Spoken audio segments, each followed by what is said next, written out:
different shifts of the concept around who are the learners and what's really happening in that space. And so when we were considering how to design for families, a few things came to mind. First of all, what do the families look like? So any opportunity you have to survey the families, call the families, see exactly what's happening in their environments. And what we found in the United States was there's such a range, but we still have many students and families across the United States who still don't have Wi-Fi connectivity. And so in many cases, you have one cell phone with a large family. In some cases, you have one parent who's trying to work at the same time as a child who's learning. And in some cases, which to me, this is the most beautiful case, is you have the learners who are actually teaching the families because maybe the parents haven't learned that content or it's new or they haven't seen it in a long time. And so in many cases, the children became the teachers. And so what is it that you would do differently when designing these learning experiences to really think about the fact that we're really teaching and learning together as families and as one large community? So one thing I wanted to share was when considering designing the learning experiences, one of the most valuable tools that can be used is the design thinking float of what would you do when you're trying to plan those lessons. And so the first thing to really consider is to start with empathy. So this is the design thinking. There are many different models out there. It's all from Stanford. But if you look here, the first thing right now, most of us are still in the empathize. We're still trying to get a feel for what is actually happening in the learning environments and how we can best customize and meet the needs of each learner. And right here is where we'll be next. And that is really defining what exactly works well. Some of the questions I heard you asking and that Daria was just talking about really get into this define. We're really converging and realizing, well, how many students should we have in a classroom? And what's the best length of time to have for the students to be in that learning space? And what should be online and what should be offline? First, we have to really get to know the learners, and then we can start defining a lot of those pieces. So the second piece that we've really focused on is the second mindset shift is the change from, we keep calling everything social distancing, but really we're trying to change that term from social distancing to physical distancing. Because yes, we're all locked in our homes right now and we're not able to be in a school site with others where we can learn together. But really, learning sciences research tells us that social piece is most important right now. And so how can we make sure that the social distancing is really truly just physical distancing? And what you can see with Edves is you have so many opportunities to do the video, and those video opportunities are really what will help the children and families right now in the best way, because they want to see the teachers, they want to know everyone still cares, they want to have all of those connections. I'm sorry to cut you off. You just spoke on mind shift. So I would like to ask, how are you already designing?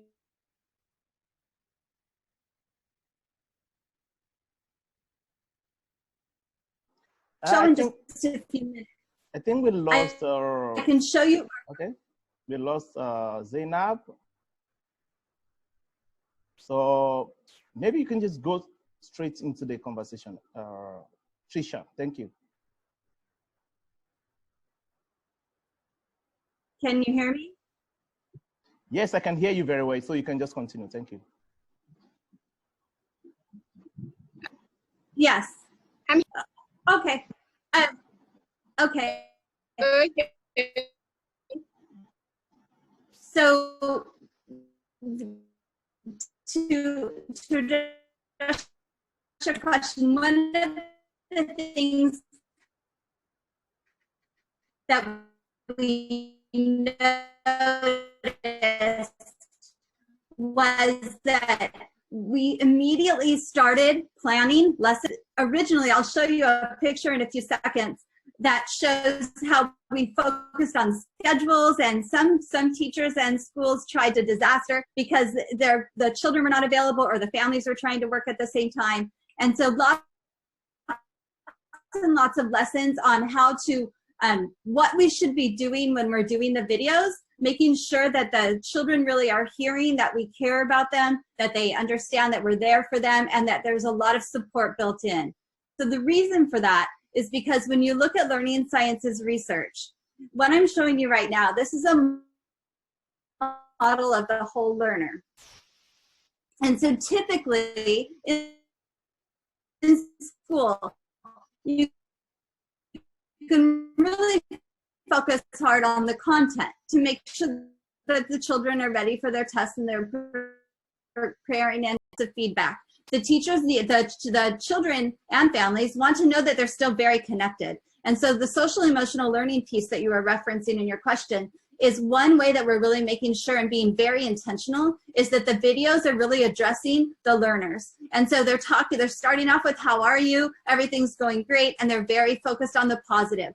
They also are focusing on gratitude. What are we grateful for today? And how can we be grateful for other things around us? They're focused on service learning. What can we do to help others in our home? What can we do to help others in the community? And then lots of feedback. When that is shared, whether it's live via video with the family or via writing submitted through Edves to the teachers, when they're sharing what they're doing, the teacher's giving them feedback directly on that, and the feedback is always positive, and the feedback is tied to the effort of the learners. And we're finding great success when that's built into the learning experiences. And one other thing I'll just pass on right over here is that when we're talking about designing the learning experiences, what exactly are we doing? We're really heavily focusing on building those trusting relationships. So letting the children know we're always available. So encouraging them to build those self-help skills and those asking questions. If they need help, reach out, I'm right here. And so at some point, there are some learners who just don't ask. And so building into the learning experiences how to ask for help has been tremendously helpful, because when they're not present and the ones who would be quiet in a regular classroom, the teacher would have the perception and the intuition to go help. But in an online environment, it's different. And so teaching the children intentionally how to ask for help, how to seek help, and how the teachers are there waiting to help, in many cases at all levels, teaching them how to do that is really important. The other piece that we're doing intentionally in designing the learning experiences is making sure there are predictable structures.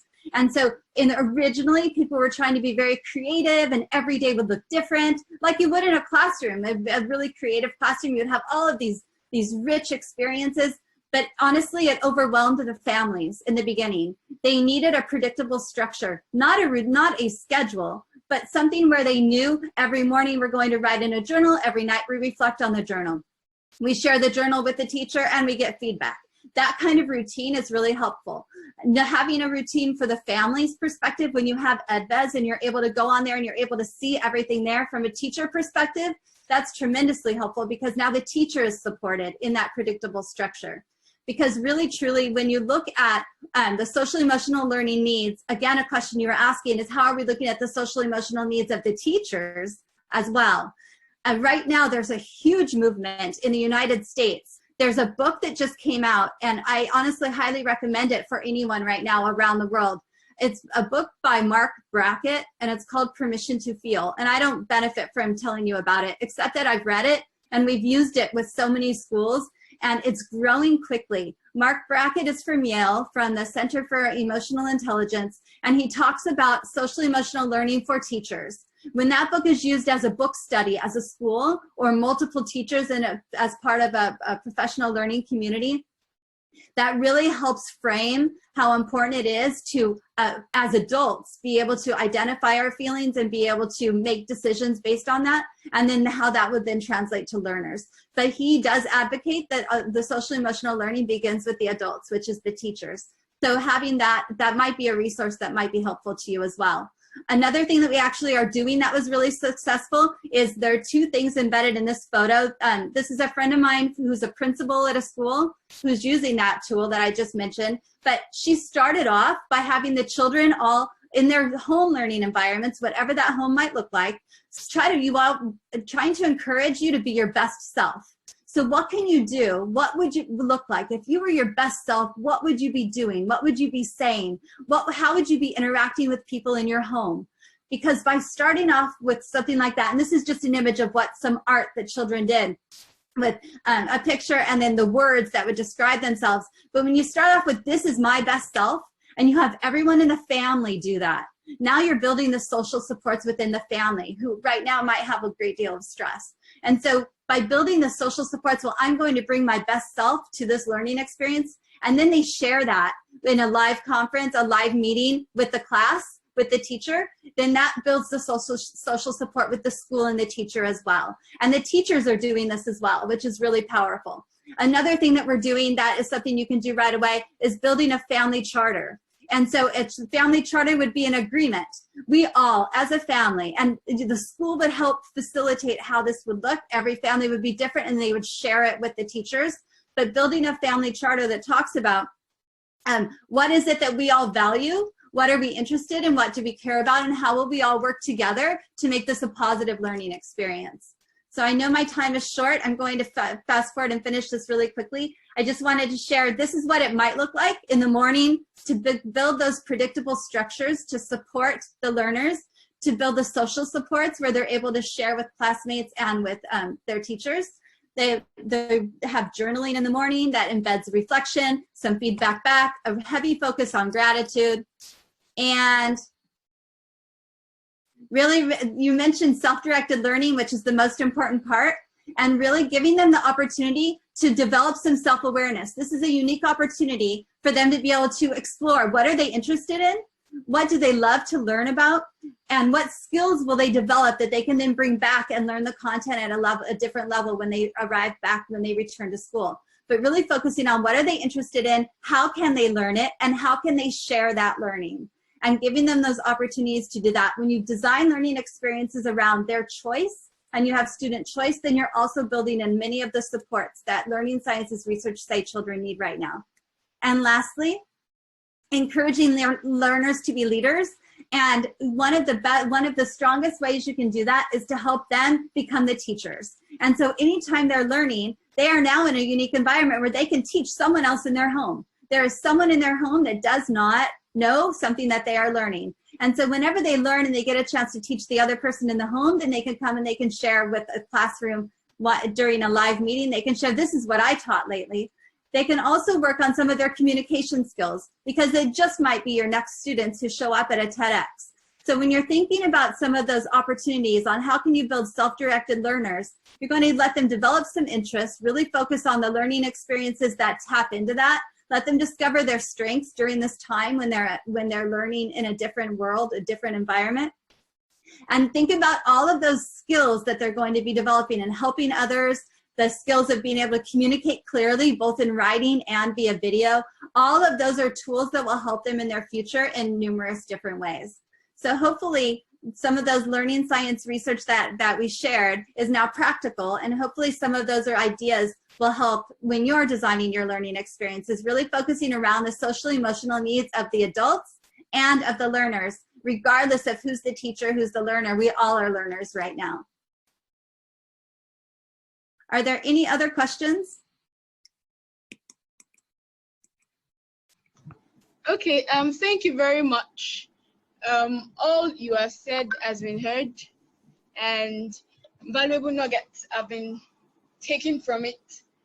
So I guess everybody now should be able to understand how to analyze their audience, which are their students and other people around their environment, with the concept of mind shift, and also how to collect different materials that appeals to different kind of people when it comes to their emotions, when it comes to how they process things, when it comes to their background. So if there's any other thing you feel like could be valuable to add to the table to help, just a feel in the concept of, let's say, 2 to 3 minutes, it would be nice. Sure. I would say that the most important thing is really to consider the amount of content and expectations. So right now, the Department of Education just did a study of all the different states and what everyone was doing, and the amount of new content versus enrichment. Right now, the big discussion is what should we be doing now? And so I think one consideration is when you're starting off, I think the most important thing is to have things in phases. Most of the schools and districts have found great success in phasing in the amount of content. And so starting off with the social emotional needs of the teachers and all the learners and the families. But everyone's just one big learning community right now. And then when that's established, often used via video, then that would move into, let's read some of the enrichment learning opportunities, which is where the self-directed learning will be, the interests and the strengths discoveries. And then you move into the content. The reasoning is that, according to learning sciences research, the working memory, when first hit with the adverse experience, when we all abruptly had to stop and close schools and get locked down around the world, that first, the first period of time is where the SEL, the social emotional learning needs, are the strongest, and where working memory would be the weakest. And so new content would be very challenging. But over time, as everyone is adjusting to the new experience of learning and working in a home together, what that feels like and looks like, then we're able to increase the cognitive demands. And so as time goes on, you can consider, well, let's move from the social emotional learning the emphasis of the learning experiences, then we can move toward the enrichment, the self-directed learning, the skills, the interests and strengths, and then you move into the new content. So they will be able to learn new content virtually. It's just a matter of when the learners are ready, and every learner will be different. It will be very different. Okay, thank you very much. Thank you so much. So in order to round off your section, for us to have the CEO back, Mr. Dare, I would like to mention the name of the book that was mentioned earlier again, and also the author for people who didn't hear when it was mentioned previously. Sure. The book is called Permission to Feel, and it is by Mark Brackett. His last name is Brackett. Okay. Thank you very much, Trisha. It was nice having you over. So we have heard from our 4 panelists, and it was an amazing time. But in order to wrap up time, we missed out on hearing a round-off session from the CEO, the COO and the co-founder of Edves, Mr. Dare Adebayo. He will come back and give us a wrap-up of his session on artificial intelligence and tech, taking education to the next level using technology and artificial intelligence. He is going to wrap up on that. So let us have Mr. Dare, and if you have other questions, please, this is the right time to input them so we can ask our panelists before we round up and wrap up for the day. Mr. Dare, please, can we have you for your wrap up, please?